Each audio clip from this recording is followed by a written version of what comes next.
नमस्कार दोस्तों पूरी दुनिया में 1.2 अरब लोग हिंदू धर्म को मानते हैं, जिनमें 1.1 अरब हिंदू अकेले भारत में ही रहते हैं। लेकिन ज्यादातर लोगों को यह नहीं पता कि हिंदू धर्म है क्या, उसकी उत्पत्ति कैसे हुई, किसने हिंदू धर्म की स्थापना की, क्या है हमारे पवित्र धर्म ग्रंथ, कितने हैं वेदों की संख्या और क्या कहता है हिंदू धर्म, क्या है हिंदू धर्म का हिंदू शब्द का मतलब। इसलिए आज हम आपको हिंदू धर्म से जुड़े हर सवाल का जवाब देने वाले हैं। तो चलिए शुरू करते हैं। हिंदू शब्द दो शब्दों से मिलकर बना है, हिन प्लस दू। यहां हिन का मतलब है नष्ट करना और दू का मतलब है दुष्ट या दुरात्मा। इस तरह हिंदू शब्द का मतलब हुआ दुष्टों या दुरात्माओं का विनाश, यानी बुरी शक्तियों का नाश। हिंदू शब्द की उत्पत्ति दोस्तों, हिंदू शब्द की उत्पत्ति सिंधु सभ्यता से मानी जाती है। 500 ईसा पूर्व के लगभग जब सिंधु नदी के किनारे ईरानी लोगों का बसेरा हुआ, तब संस्कृत के सिंधु का ईरानी में हिंदू हो गया। यही बाद में जाकर हिंदी और फिर इंडिया बना। कहा यह भी जाता है कि हिंदू शब्द सिंधु और हिमालय के नाम से मिलकर बना है। हिंदू धर्म या सनातन धर्म, हिंदू धर्म को दोस्तों सनातन धर्म कहा जाता है और ये इसी नाम से पूरी दुनिया में जाना जाता है। सनातन का मतलब होता है जो हमेशा मौजूद हो, यानी भगवान हमेशा से इस दुनिया में मौजूद हैं और हमेशा रहेंगे। कैसे हुई हिंदू धर्म की स्थापना? कई बार लोगों के मन में सवाल उठता है कि हिंदू धर्म की स्थापना किसने की, आखिर क्यों उनका जिक्र कहीं नहीं मिलता। तो इसका जवाब यह है कि हिंदू धर्म का कोई संस्थापक है ही नहीं और इसे मानव इतिहास के सबसे पहले धर्म के रूप में जाना जाता है। इस्लाम और ईसाई धर्मों को मानव द्वारा स्थापित धर्म माना जाता है, जबकि हिंदू धर्म के साथ ऐसा नहीं है। जहां दूसरे धर्म के अनुयायियों ने ईश्वर के नए स्वरूपों का विरोध किया, वहीं हिंदू धर्म में भगवान के हर रूप को पूजा गया, उनके हर रूप से कुछ सीखा गया, फिर चाहे भगवान विष्णु का श्री कृष्ण रूप हो या मत्स्य रूप।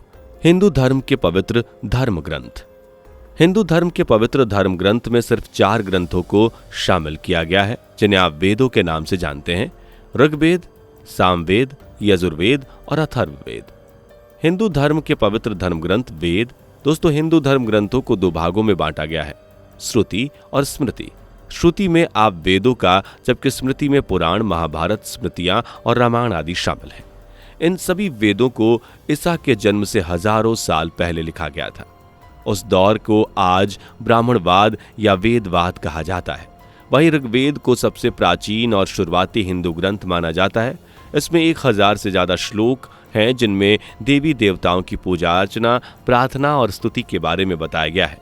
इतना ही नहीं, ऋग्वेद में देवताओं से जुड़ी पौराणिक कथाएं भी बताई गई हैं। वैज्ञानिकों के नजरिए से देखें तो ऋग्वेद को दुनिया का सबसे पुराना धर्म ग्रंथ मानते हैं। कुछ वैज्ञानिक का तो यहाँ तक मानना है कि ऋग्वेद की उत्पत्ति लगभग 1700 से 1100 ईसा पूर्व में हुई थी।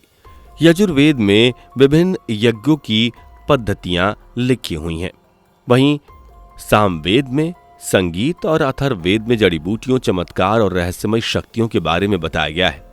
हिंदू धर्म ग्रंथ, हिंदुओं के धर्म ग्रंथ को 2 भागों में बांटा गया है, श्रुति, स्मृति। श्रुति हम वेदों के बारे में मालूम होता है, वहीं स्मृति में पुराण, महाभारत, रामायण और स्मृतियों के बारे में। श्रुति यानी कि वेदों के बारे में तो आप जान ही चुके हैं। चलिए अब स्मृति यानी रामायण, महाभारत, पुराण और स्मृतियों के बारे में समझते हैं। पुराणों की रचना महर्षि वेद व्यास द्वारा मानी जाती है। हिंदू धर्म में कुल 18 पुराणों का जिक्र मिलता है, जिसमें ब्रह्म पुराण, पद्म पुराण, विष्णु पुराण, वायु पुराण, भागवत पुराण और गरुड़ पुराण आदि शामिल है। सबसे बड़ा पुराण स्कंद पुराण माना जाता है, जिसमें 81,000 छंद हैं और इस पुराण का नाम भगवान शिव और उमा के बेटे और भगवान गणेश के भाई स्कंद के नाम पर रखा गया है। उपनिषद क्या है? उपनिषद वेदों का सार माने जाते हैं, यानी शॉर्टन वर्जन। अक्सर लोगों के मन में सवाल उठते हैं कि भगवान है या नहीं, आत्मा होती है या नहीं, ब्रह्मांड कैसा है, तो इन सभी सवालों के जवाब आपको उपनिषद में भी मिलेंगे। वेदांत, वेदों के आखिरी भाग को वेदांत कहा जाता है और वेदांत को ही उपनिषद कहते हैं। उपनिषदों की संख्या 108 है, लेकिन इनमें से 12 मुख्य माने जाते हैं। इसमें ईश, केन, कठ, प्रश्न, मुंडक, मांडुक्य, तैत्तिरीय, ऐतरेय, छांदोग्य, बृहदारण्यक, कौष्टकी और श्वेताश्वतर शामिल है। रामायण के बारे में तो आप सभी जानते ही होंगे। ये वीर पुत्र राम जी की कहानी है। और इसमें चारों युगों के बारे में जानकारी मिलती है। भगवान राम की बात करें तो उनका जन्म त्रेता युग में हुआ था, जो अभी चल रहा है कलयुग। 4 युगों में सबसे पहले सतयुग 17,28,000 साल, त्रेता युग 12,96,000, द्वापर युग 8,64,000 और कलयुग 4,32,000 बताया गया है। महाभारत। भगवान श्री कृष्ण का जन्म द्वापर युग में माना जाता है और महाभारत के युद्ध में भगवान कृष्ण ने ही निर्णायक की भूमिका निभाई थी।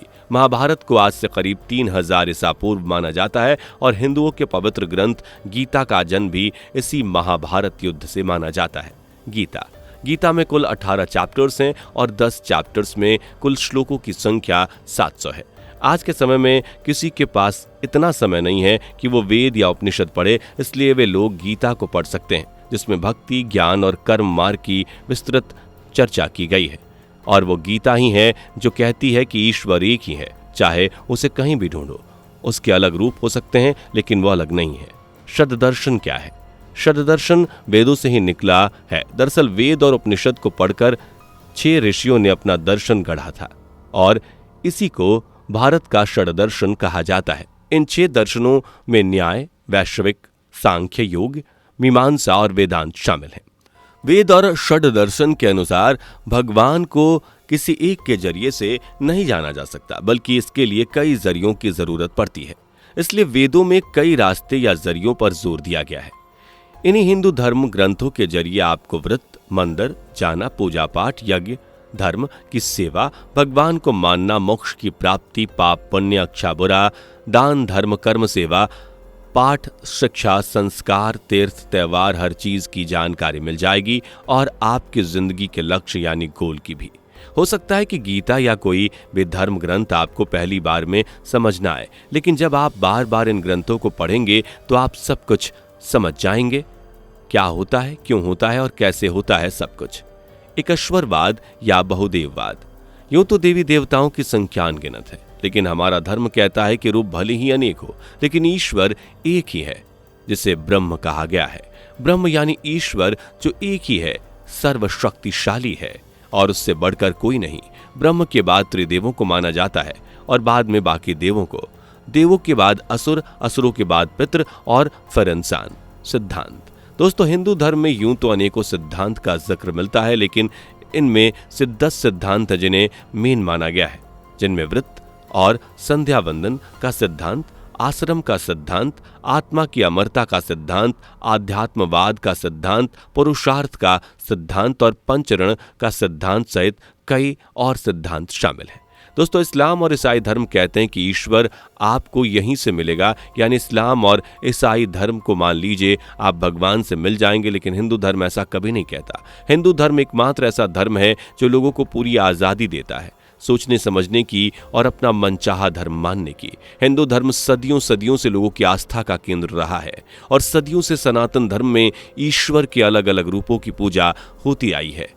आज भी हिंदू धर्म दुनिया का तीसरा सबसे बड़ा धर्म है। उम्मीद है दोस्तों अब आपको हिंदू धर्म से जुड़ी हर जानकारी मिल गई होगी, लेकिन फिर भी कोई सवाल है तो आप हमें कमेंट बॉक्स में लिखकर बता सकते हैं। वीडियो पसंद आई हो तो वीडियो को लाइक करके, शेयर करके चैनल को सब्सक्राइब कर लीजिए। दोस्तों, आपको स्क्रीन पर 2 और वीडियोस दिखाई दे रही हैं, जिसे देखने के लिए स्क्रीन पर क्लिक करें।